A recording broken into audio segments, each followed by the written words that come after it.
سوال ہے کہ شوہر کا بیوی سے قرآن کا درس لینا کیسا ہے؟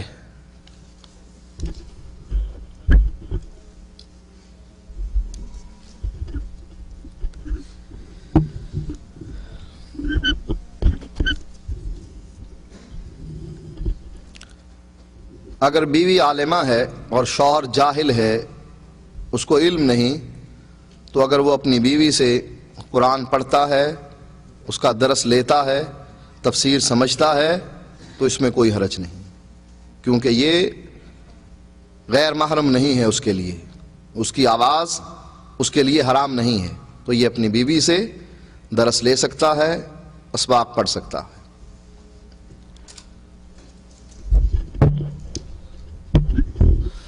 جزاکم اللہ خیر الجزاء وبارک فیکم ونفع بکم الاسلام والمسلمین۔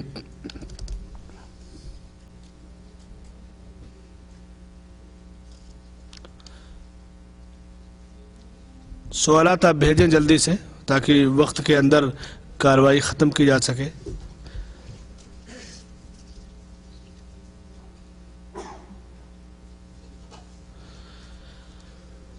سوال ہے شیخ سے کہ شیخ، کافی لوگ یہ کہتے ہیں کہ ہاں فضائل اعمال میں خامیاں ہیں، لیکن ان لوگوں کے کام کو دیکھیے کہ ان خامیوں کے باوجود دین کا کام یہی لوگ کر رہے ہیں۔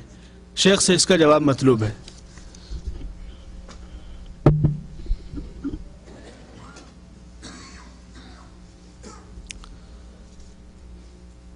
اگر ایک مریض ڈاکٹر کے پاس جائے اور اس کو نزلہ زکام ہو، کھانسی ہو، ساتھ ساتھ اس کو کینسر بھی ہو، اور وہ علاج کروائے ان چھوٹی بیماریوں کا اور چھوڑ دے بڑی بیماریوں کو، اور کہے اس کی صحت دیکھو کتنی اچھی ہے، اس کا جسم دیکھو، ڈیل ڈول دیکھو کتنا قوت والا ہے، صحت مند ہے، اور کینسر اس کو دیمک کی طرح اندر سے چاٹ رہا ہے، یہ کہنا کہ جماعت تبلیغ کا کام دیکھو، خرابیاں ہیں فضائل اعمال میں، خرابیوں کو نہ دیکھو۔ ہم کہتے ہیں پھر عیسائیوں کو، راہبوں کو دیکھو جنہوں نے اپنی پوری زندگی یہ عہد کر لیا کہ شادی نہیں کریں گے، دنیا کو چھوڑ کر نئی دنیا بسا لی، چار دیواری کے اندر اپنے آپ کو قید کر لیا، کہا شادی نہیں کریں گے، راہبانہ زندگی بسر کریں گے۔ کتنی بڑی قربانی ہے۔ وہ عیسائی جو دل میں درد رکھتے ہیں، انسانوں کا نہیں جانوروں کا بھی رکھتے ہیں، کتنی خدمات ہیں انسانیت کے بارے میں ان کی۔ کہہ دیا جائے ان کی برائیوں کو نہ دیکھو، ان کے اس عقیدے کو نہ دیکھو کہ یہ کہتے ہیں کہ عیسیٰ اللہ کا بیٹا ہے، مریم اللہ کی بیوی ہے، خرابی ہے، اس کو چھوڑو۔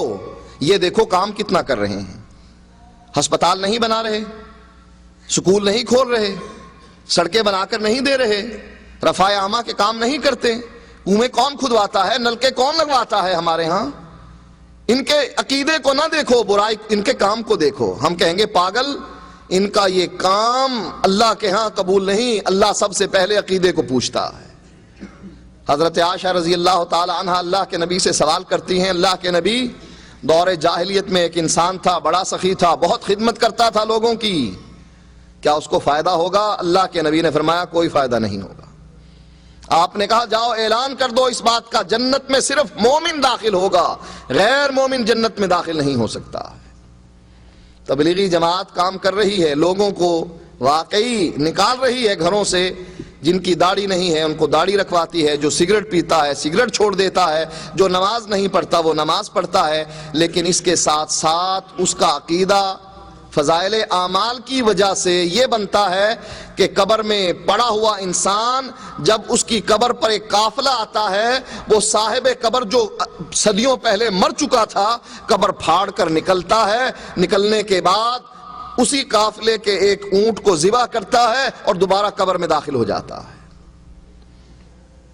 قبر والے، قبر پر آئے ہوئے لوگ قافلے کے ساتھ جب دیکھتے ہیں ہمارے قافلے کا ایک اونٹ تڑپ رہا ہے، وہ اس کو اچھی طرح ذبح کر کے گوشت بناتے ہیں اور کھا پی جاتے ہیں۔ کہا اب تو مر گیا، کیا کیا جائے؟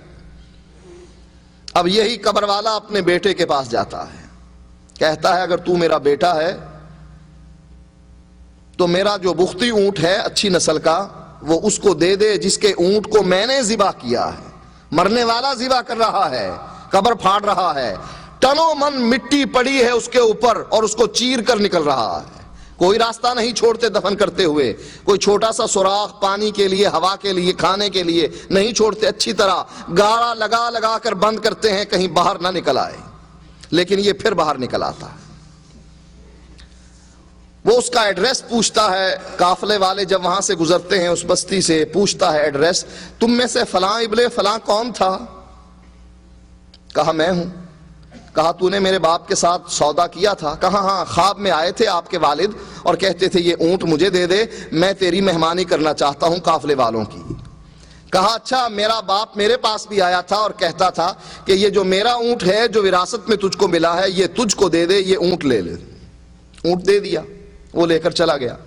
اب زکریا صاحب کی رگ پھڑکتی ہے, کہتے ہیں دیکھو یہ سخی کتنا بڑا سخی ہے کہ مرنے کے بعد بھی اپنی قبر پر آنے والوں کی مہمانی کرتا ہے. یہ سخی کتنا بڑا سخی ہے کہ مرنے کے بعد بھی. اب تک ہم سنتے تھے کہ پیر بیٹے دیتے ہیں, مرے ہوئے پیر, زندہ نہیں, مرے ہوئے پیر. گجرات میں دولے شاہ کا دربار ہے پاکستان میں, وہ مشہور ہے کہ یہ دولے شاہ چھوٹے سر والے بیٹے دیتا. ہم ان سے یہی پوچھتے ہیں کہ یہ غیروں کو دیتا ہے, اپنی بیوی کو کیوں نہیں دیتا؟ یہ کرامت جو ہے غیروں پر یہ عنایت ہے, لیکن یہ عنایت اپنے گھر پر کیوں نہیں برستی ہے؟ یہی زکریا صاحب سے سوال ہے کہ زکریا صاحب مرنے کے بعد کوئی آدمی آ نہیں سکتا, جا نہیں سکتا, اور یہ قبر پھاڑ کر مہمانی کر رہا ہے. یہ کس اسلام کی آپ تعلیم دے رہے ہیں؟ اب کہا جائے بھئی یہ عقیدہ ان کا چھوڑو, ٹھیک ہے یہ عقیدہ شرکیہ ہے, لیکن دیکھو چلے کتنے لگاتے ہیں, سال سال کے, ساری ساری عمر کے لیے گھر سے نکل جاتے ہیں.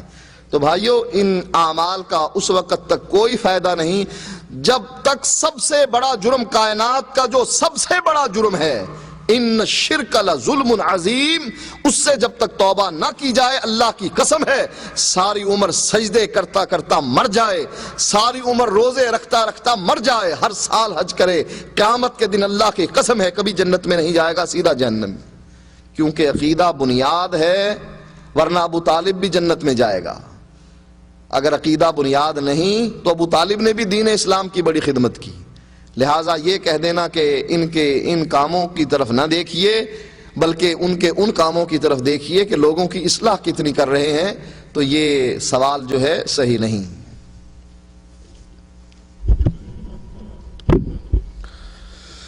جزاکم اللہ خیر وبارک فیکم ونفع بکم الاسلام والمسلمین. شیخ آپ نے اپنی تقریر میں یہ بتایا ہے کہ اللہ تعالیٰ عرش پر مستوی ہے, لیکن قرآن میں اللہ نے یہ بھی فرمایا ہے کہ میں لوگوں کی شہ رگ سے بھی قریب ہوں. براہ کرم اس کو واضح کریں.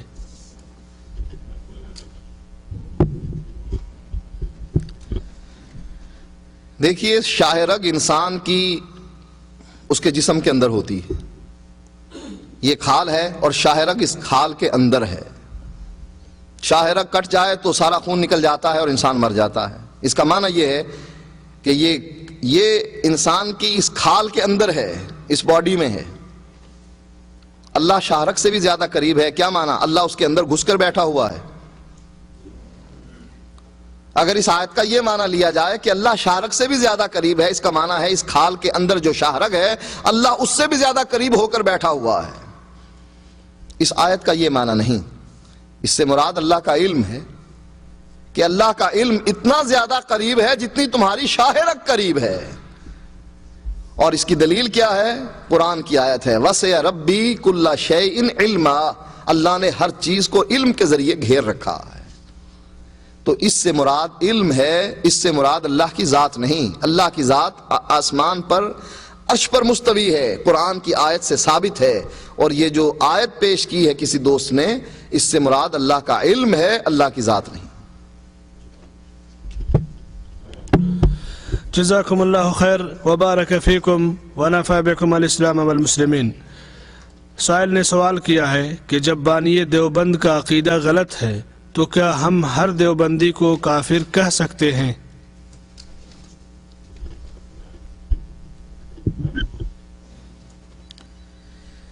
دیکھیں نانی خصم کرے اور دوتا ڈھنڈ بھرے.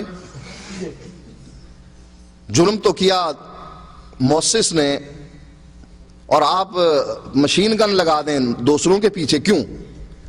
جو آدمی جاہل ہے جس کو پتہ نہیں اس کا تو کوئی جرم نہیں ہے.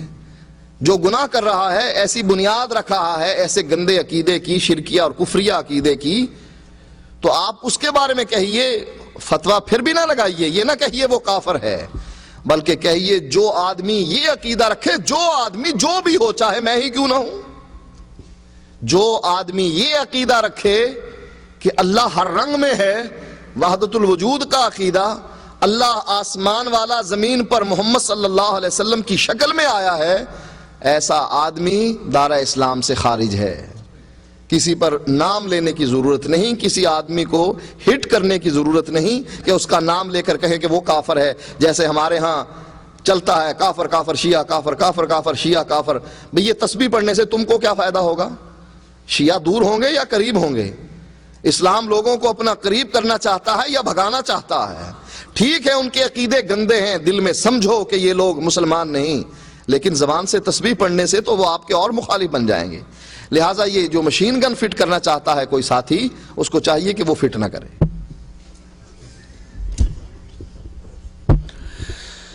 جزاکم اللہ خیر وبارک فیکم.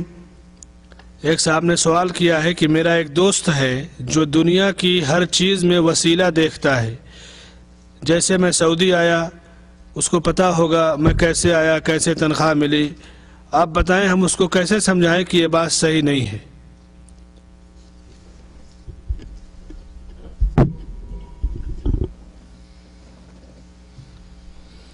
وسیلے پر یقین رکھنے والے افراد زیادہ تر یہ مثال دیتے ہیں کہ سب سے پہلے کسی دفتر میں جاؤ تو چپڑاسی کو خوش کرنا پڑتا ہے پھر کلرک بادشاہ کو پھر سپریڈنٹ کو اور پھر اس کے بعد سیڑھیاں چڑھنی پڑتی ہیں آہستہ آہستہ تب جا کر آپ منسٹر اور پرائم منسٹر سے مل سکتے ہیں ورنہ نہیں ڈائریکٹ نہیں مل سکتے.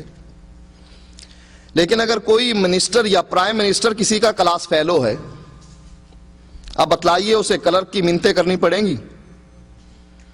وہ سپریڈنٹ کے پاس جائے گا وہ اے سی اور ڈی سی کو پوچھے گا وہ فٹ سے دروازہ کھول کر کہے گا میں آ گیا ہوں لائیے چائے بھی پلائیے مجھ کو کھانا بھی کھلائیے بھوک لگی ہوئی. اللہ نے اپنا دروازہ کھول رکھا ہے. اللہ کیا کہتا ہے؟ مجھے پکارو میں تمہاری پکار کو سنتا ہوں اور سن کر قبول کرتا ہوں. اللہ آسمان دنیا پر آ کر خود پوچھتا ہے کوئی مانگنے والا مانگے مجھ سے مانگے میں دیتا ہوں.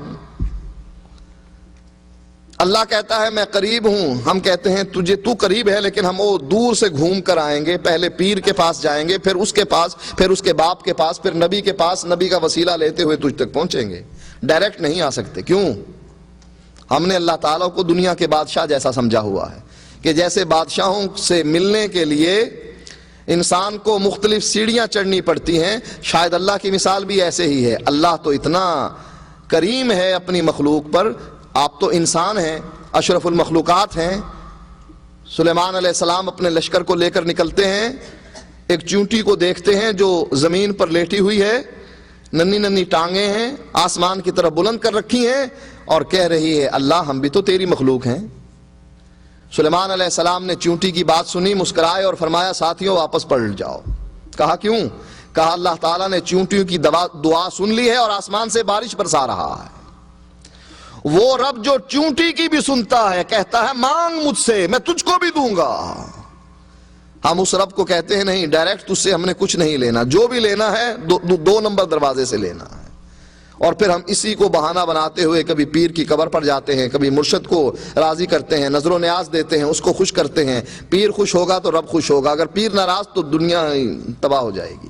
لہٰذا یہ وسیلے کا چکر یہ مولویوں نے کھانے پینے کے لیے بنایا ہے. تنخواہ ان کی تھوڑی ہوتی ہے مزدوری کر نہیں سکتے ریڈی لگا نہیں سکتے کسی مدرسے کسی کالج اور یونیورسٹی سے چونکہ پڑھے ہوئے نہیں ہوتے ہیں. اگر وہ اس طریقے سے ہیلے بہانے سے نہیں کھائیں گے تو بتائیں یہ کہاں سے کھائیں گے؟ کہیں گے ہمارے ذریعے سے آؤ. مثلا کوئی مر گیا اب یہ مولوی صاحب کے پاس آتا ہے. وہ عورت تھی جس کا شوہر مر گیا. اب یہ مولوی صاحب اس کا دروازہ کھٹکھٹا رہے ہیں عورت کا.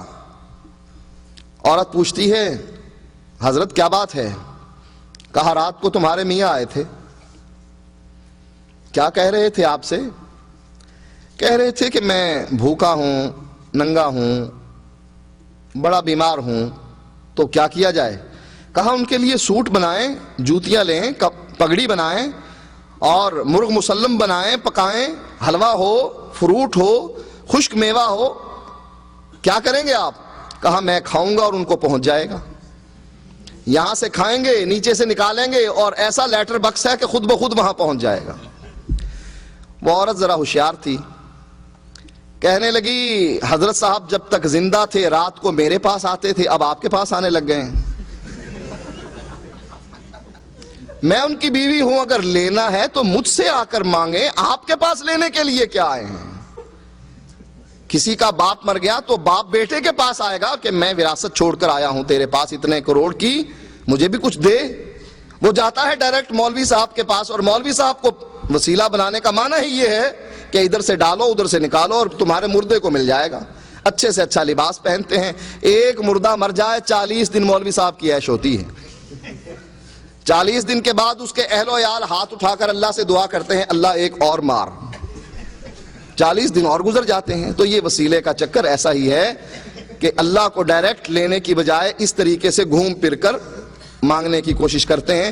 یہ مولویوں کے ہیلے بہانے ہیں، اگر آپ ان کی تنخواہ ذرا زیادہ دے دیا کریں شاید ہو سکتا ہے پھر نہ روحیں آئیں اور نہ جائیں، نہ 11ویں چھوٹی ہو نہ بالغ ہو کر بڑی ہو۔ کبھی 11ویں چھوٹی ہوتی ہے، آج بڑی 11ویں شریف کا ختم ہے تو وہ بالغ ہو جاتی ہے، بڑی بن جاتی ہے۔ تو یہ سب چکر اسی وجہ سے ہے کہ ان کے پاس پیسہ تھوڑا ہوتا ہے، اگر پیسہ زیادہ دیں گے ہو سکتا ہے آپ کو وہ صحیح راستے پر چلا دیں۔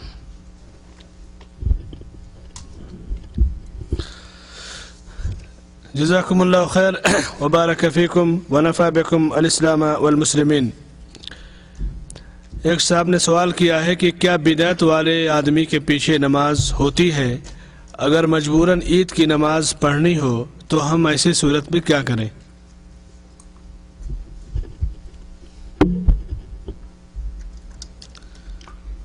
بدعت کی 2 قسمیں ہیں، بدعت مکفرہ اور بدعت غیر مکفرہ۔ اگر اس کی بدعت ایسی ہے جو اس کو کفر تک پہنچا دیتی ہے، ایسے آدمی کے پیچھے نماز نہ پڑھی جائے۔ اور اگر اس کی بدعت ایسی ہے مثلا عقیدہ اس کا صحیح ہے لیکن فرض نماز کے بعد ہاتھ اٹھا لیتا ہے کہ دعا مانگو، یہ دعا مانگنا حدیث سے ثابت نہیں، تو ایسے بھی آدمی کے پیچھے نماز پڑھی جا سکتی ہے، کوئی حرج نہیں۔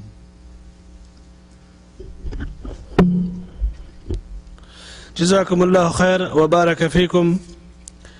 فضیلت الشیخ، ہمارے ہاں خواتین میں بہت ہی زور و شور سے ایک کتاب بہشتی زیور پڑھی جاتی ہے، اور لوگوں کا یہ عقیدہ ہے کہ اس کتاب میں دین کے سارے مسائل ہیں، اور کچھ لوگ کہتے ہیں کہ اس کتاب میں بہت ساری من گڑھت چیزیں ہیں۔ ہم آپ سے اس کتاب پر قدر تبصرہ چاہتے ہیں۔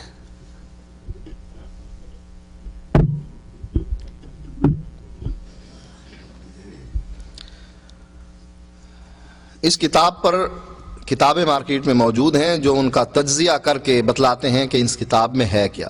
1-2 مسئلے میں آپ کو بتلا دیتا ہوں کیونکہ وقت کم ہے۔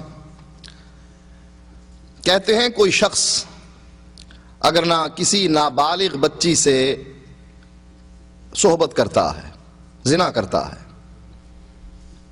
کہتے ہیں مرد پر غسل واجب ہے لیکن اس بچی پر غسل واجب نہیں، لیکن اس بچی کو عادت ڈالنے کے لیے غسل کروانا چاہیے۔ عادت کس چیز کی ڈلوا رہے ہیں آپ؟ یعنی دوبارہ بھی پھر آپ یہی جرم کریں گے اس کے ساتھ؟ اشرف علی تھانوی صاحب لکھتے ہیں کہ ایک شخص مشرق میں اور اس کی بیوی مغرب میں، نکاح ہو گیا، میاں بیوی کے پاس آیا نہیں، سال کے بعد بچہ بھی ہو گیا۔ کہتے ہیں بچہ اسی کا مانا جائے گا اور کہا جائے گا کہ بے شک یہ نہیں آیا لیکن کرامتاً یہ بات ثابت ہو گئی، ہو سکتا ہے جن لے کر آئے ہوں اس کو اور چھوڑ بھی گئے ہوں۔ اب بتلائیے عقل مانتی ہے اس بات کو کہ میاں پردیس میں ہے، بیوی مغرب میں، میاں مشرق میں، شادی ہو گئی، قریب بھی نہیں گیا، سال کے بعد بچہ بھی جنم دے رہی ہے۔ اب کرامت کس کی ہے، میاں کی ہے یا بیوی کی ہے؟ یہ کرامت تو بیوی کی ماننی چاہیے کہ اس نے بغیر شوہر کے آئے ہوئے بچے کو جنم دے دیا. اب بتلائیے یہ جو مسائل ہیں کیا دین اسلام کے مسائل ہیں؟ ایسی عورت کو تو سنسار کرنا چاہیے کہ کس کے ساتھ تو نے یاری لگائی تھی، کس کے پاس گئی تھی تو. تو اس قسم کے بہت سے مسائل ایسے ہیں جو کتاب و سنت کے مخالف ہیں. مثلا کتے کو بسم اللہ کہہ کر ذبح کر لیا جائے، کتے کا گوشت بھی پاک ہو جاتا ہے، کھال بھی پاک ہو جاتی ہے. اس کی کھال کا مصلی بھی بنایا جا سکتا ہے، ڈول بھی بنایا جا سکتا ہے، جائے نماز بنا کر نماز پڑھ لو، جیکٹ بنا کر اوپر پہن لو. تو یہ مسائل بہشتی زیور کے اس پر کتابیں لکھی گئی ہیں. یہ بہشتی زیور نہیں، یہ دوزخی زیور ہے. اور بعض بڑی عورتیں، بڑی عمر کی عورتیں جب اپنی بچیوں کو یہ پڑھتے ہوئے سنتی ہیں، توبہ توبہ کرتی ہیں، کہتی ہیں، کیونکہ بچیاں بھی چھوٹی ہیں، چھوٹی بچیوں کو تعلیم دی جاتی ہے، ان کو سمجھ نہیں ہوتی کہ یہ ہو کیا رہا ہے اندر. تو وہ جان کر بڑی عمر کی عورتیں اس کتاب کو بند کروا دیتی ہیں، تو کیا پڑھ رہی ہے؟ کیونکہ بڑی عورتوں کو تو سارے مسائل کا علم ہے کہ یہ کیا فحش باتیں اس میں لکھی ہوئی ہیں. یہ بہشتی زیور نہیں، یہ دوزخی زیور ہے. یہ کہنا کہ ہر بچی کے گھر میں یہ ہونا چاہیے، شادی کے موقع پر یہ تحفہ دینا چاہیے، ہاں اگر اس کو بدکار بنانا چاہتے ہیں، بدکارہ بنانا چاہتے ہیں، دے دیجئے. اس کو کتاب و سنت کیوں نہیں دیتے؟ قرآن و حدیث کیوں نہیں دیتے جو آسمان سے اتری ہوئی پاک کتابیں ہیں؟ اسی قسم کی کتابیں دے کر اس کا ذہن آپ خراب کرنا چاہتے ہیں. تو یہ اس کتاب پر تحقیقی تجزیے مارکیٹ میں موجود ہیں. جس آدمی کا دل چاہے تفصیل سے پڑھ لے. یا میری کتاب میں بھی کچھ تبصرہ ہے اسی بہشتی زیور کے مسائل پر، تبلیغی جماعت اردو کی، اس میں بھی میں نے کچھ تھوڑا سا تبصرہ بہشتی زیور پر بھی کیا ہے.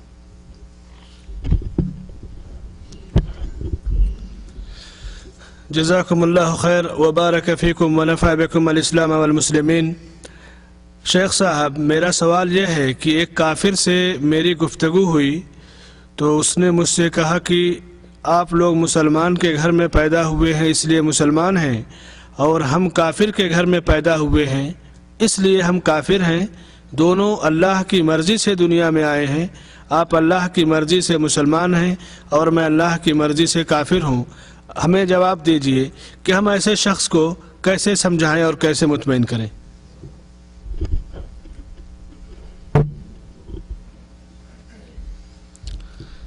نعوذ باللہ، ان لوگوں کا خیال یہ ہے کہ ہر چیز کا فاعل جو ہے وہ اللہ تعالیٰ ہے.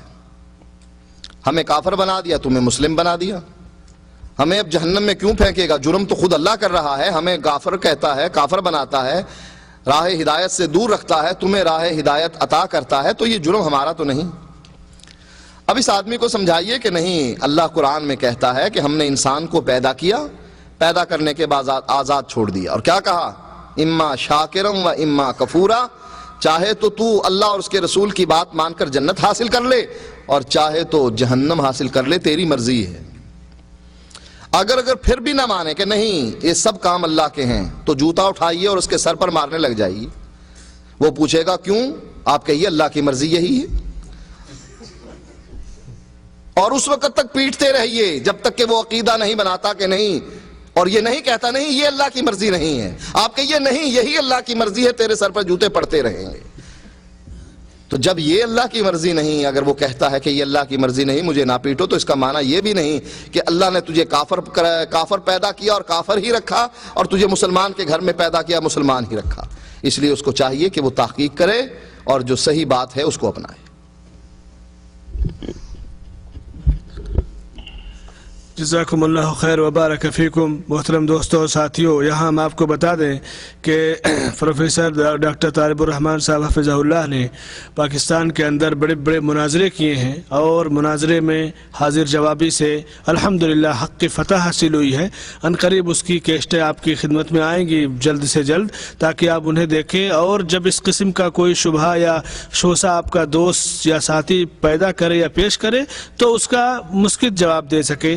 یہاں خواتین سے متعلق ایک صاحب نے سوال کیا ہے کہ عورت کا قبر پر حاضر ہونا منع ہے، تو اس کی کیا وجہ ہے؟ آخر کیوں منع کیا گیا ہے؟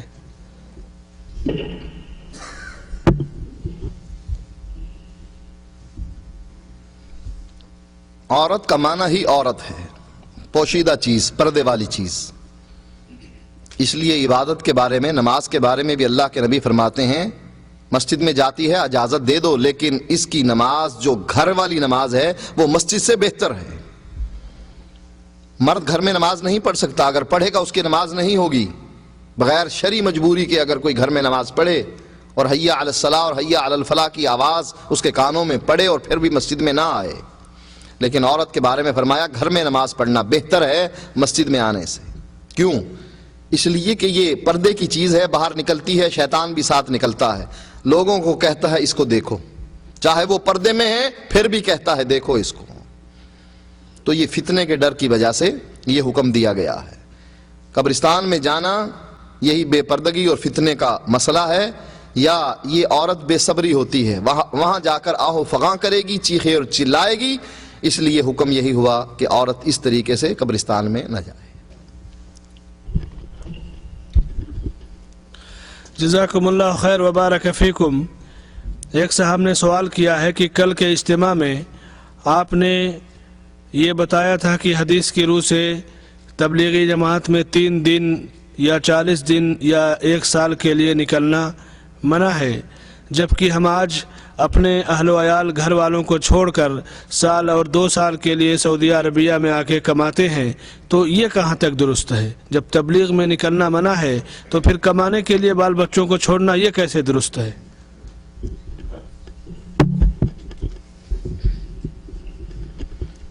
تو آپ کو کس حکیم نے کہا یہ درست ہے؟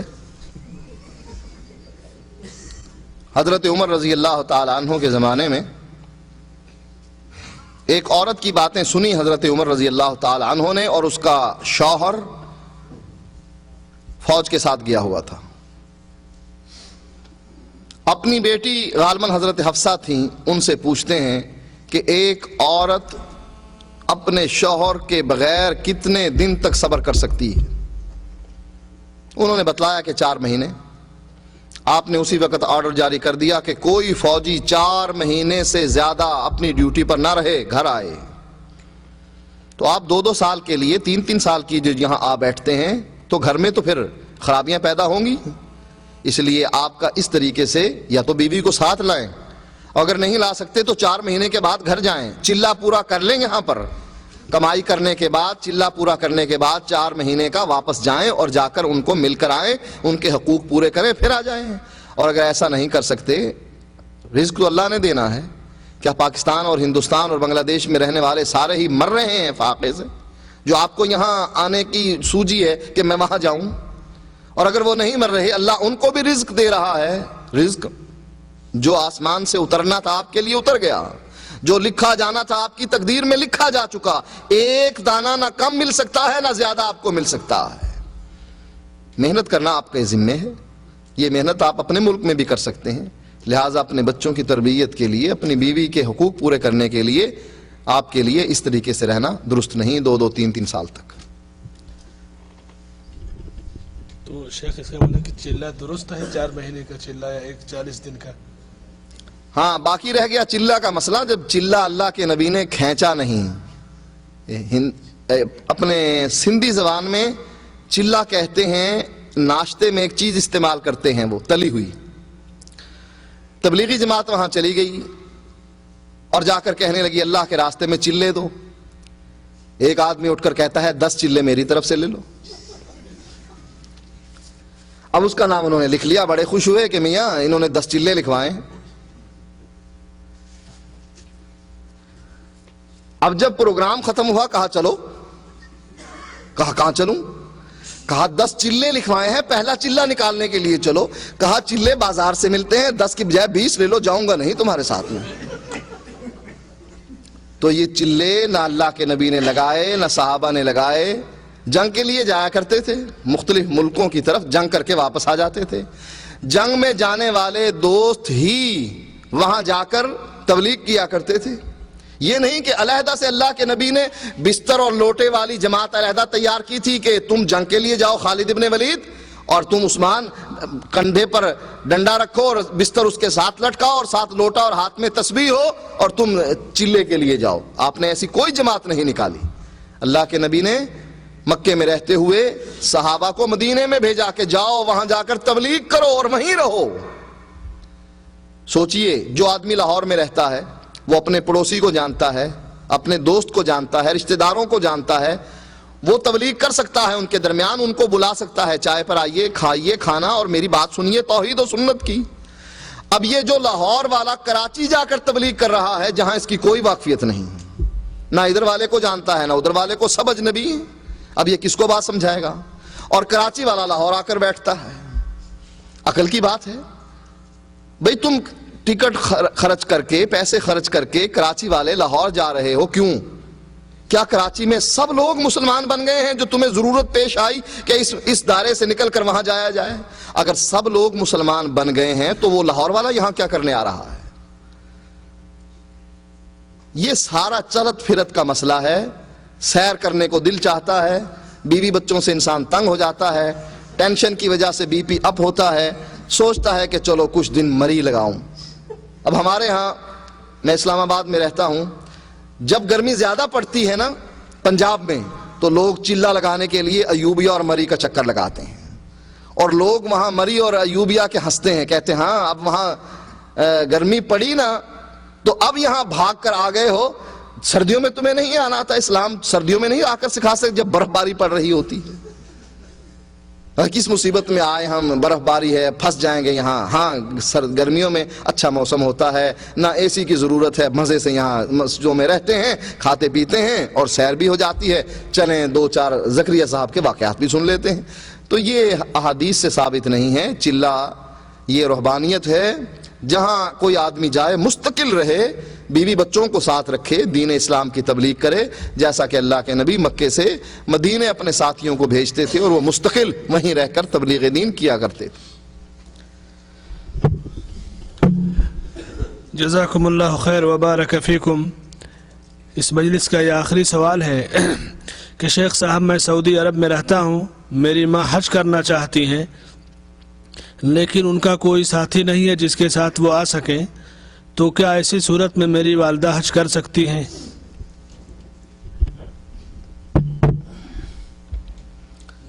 نبی اکرم صلی اللہ علیہ وسلم نے نامحرم کے ساتھ سفر کرنے سے منع فرمایا ہے، عورت کو محرم کے بغیر سفر کرنے سے منع فرمایا ہے۔ ایک شخص کا نام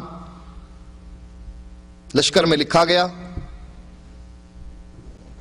جہاد میں شرکت کے لیے وہ جانے کے لیے تیار، اس نے بتلایا کہ میری بیوی حج پر جا رہی ہے۔